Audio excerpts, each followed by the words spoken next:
Fala galera, sejam bem-vindos a mais esse...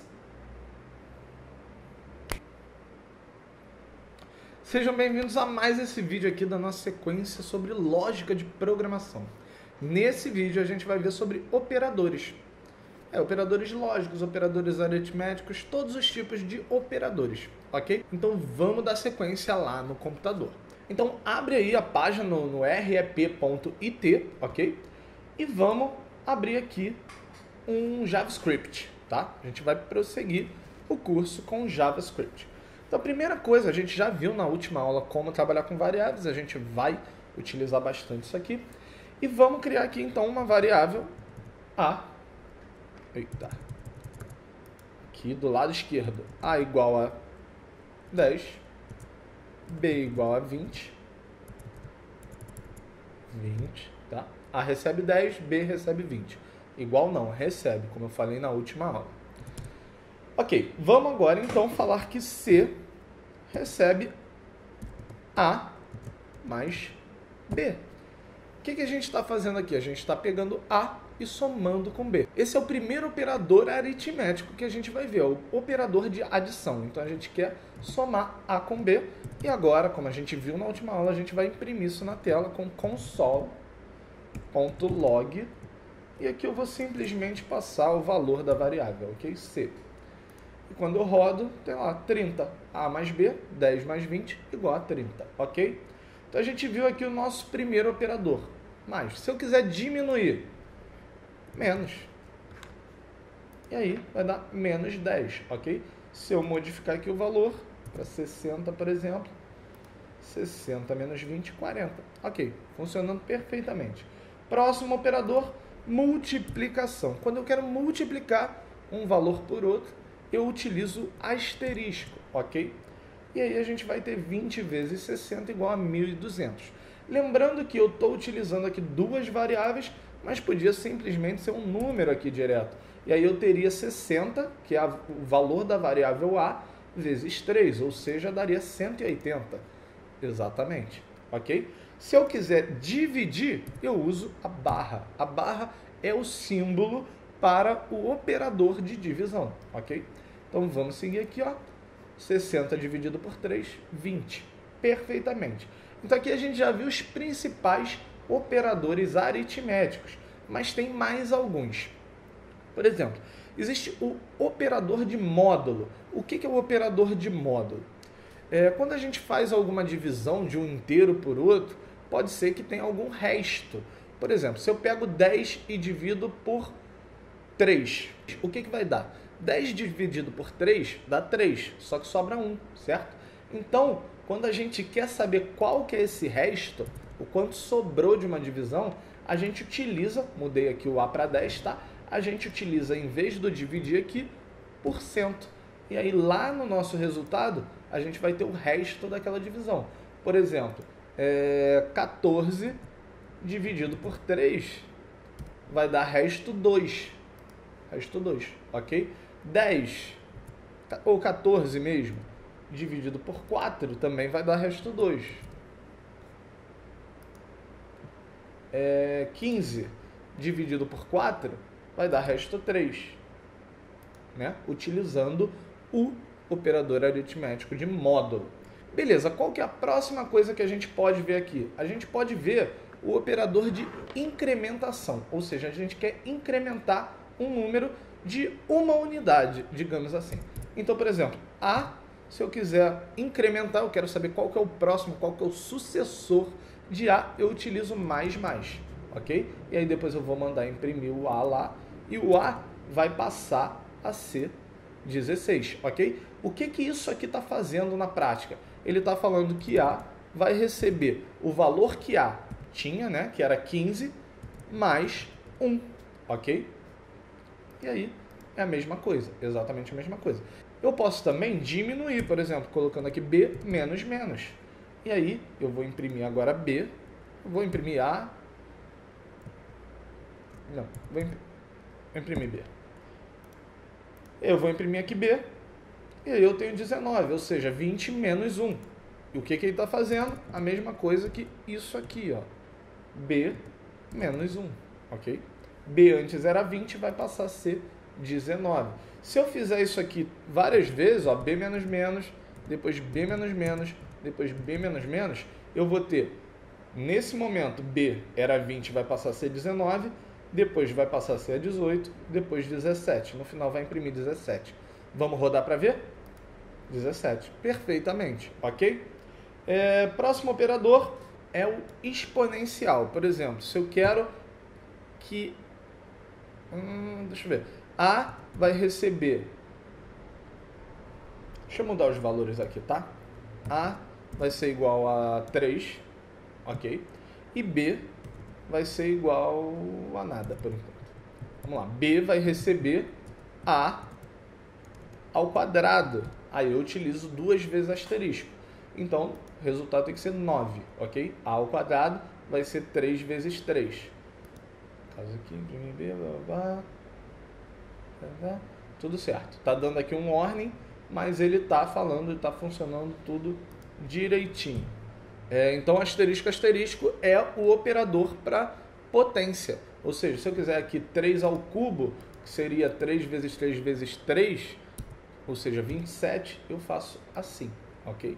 Tá? Isso aqui também poderia ser uma variável, poderia ser, por exemplo, aqui C igual a 2, e aí eu teria A elevado a C, tá? Se a gente for fazer alguma coisa mais matemática, isso pode ser muito interessante. Mas o que? Agora tem a comparação. Por exemplo, eu tenho aqui A, que nesse momento é igual a 3, né? B vai receber 4. E aí C vai receber... Vou abrir aqui um parênteses, só para a gente diferenciar, não precisava, tá? Mas para ficar um pouco mais claro, eu vou fazer uma operação aqui dentro. Eu vou dizer que A igual a B. O que eu quero dizer com isso? Eu quero dizer que o C ele vai passar a ter o resultado dessa comparação. A ele é igual a B. Se você prestar atenção, antes a gente utilizava um igual só. Então não posso comparar utilizando um igual só, porque senão ele vai entender que eu estou falando que A vai receber B. Entendeu? Lembra do receber? Então, para eu comparar A é igual a B, eu preciso usar 2 vezes o símbolo de igual. E aí ele fala, A é igual a B é verdade ou não é verdade? É verdadeiro ou é falso? Esse vai ser o resultado que vai ter aqui em C. E aí a gente vai imprimir ele aqui, ok? A gente vai mostrar na tela isso aqui. Quando eu rodar, ele vai falar que é falso, porque A é 3 e B é 4. Então, A não é igual a B. Se eu mudar aqui o B para 3, a gente vai mudar o resultado para verdadeiro. True, verdadeiro. Tem uma coisa interessante aqui também, que é o seguinte. E nesse caso aqui, eu estou verificando 2 tipos de variáveis, mas independente de qual é o tipo delas. Lembra lá do nosso tipo? Por exemplo, se eu tiver aqui uma string, isso aqui na verdade não é um número, é uma string, como a gente viu lá na aula de tipos. Isso aqui não é igual. Um é um número, outro é uma letra. Apesar dos dois serem 3, eles não são exatamente iguais. Mas se eu rodar aqui, vai falar que é verdadeiro. Se eu quiser saber se ele é totalmente igual, incluindo se é do mesmo tipo, eu uso 3 vezes o igual. E aí eu vou ter igual, igual, igual. Aí vai dar false.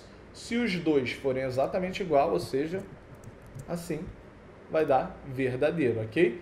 Isso aqui também deveria dar false para uma diferença sutil, que seria isso aqui, ó.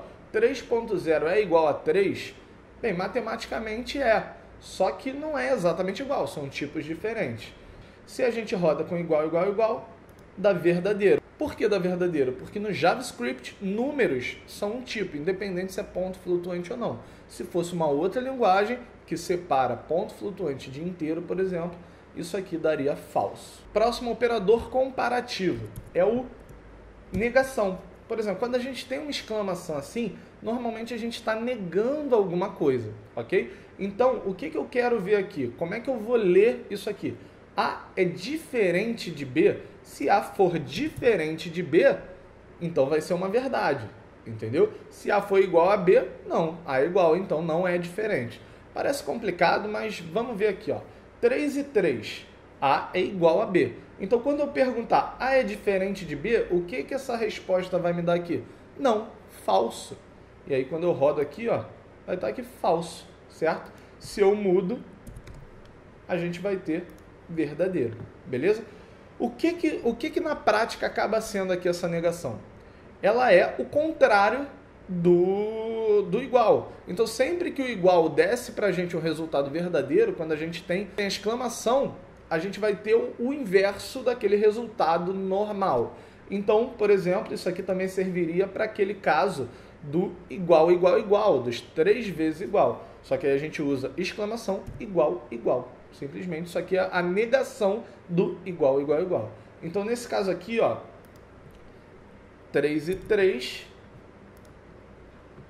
vai dar false, porque ela é igual. A e B vão ser iguais, então, como é a negação, vai dar false.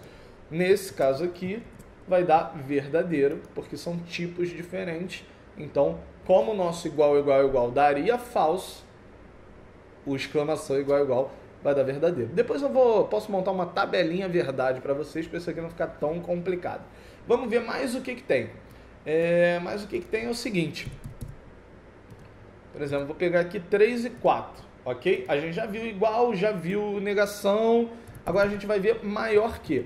A é maior do que B? Sim, então vai dar verdadeiro, ok? Se A não fosse maior do que B, por exemplo, nesse caso ia dar falso, ok? Existe também o menor do que B. Nesse caso aqui é verdadeiro. Se a gente mudasse, seria falso, beleza? E aqui tem um detalhe, tá?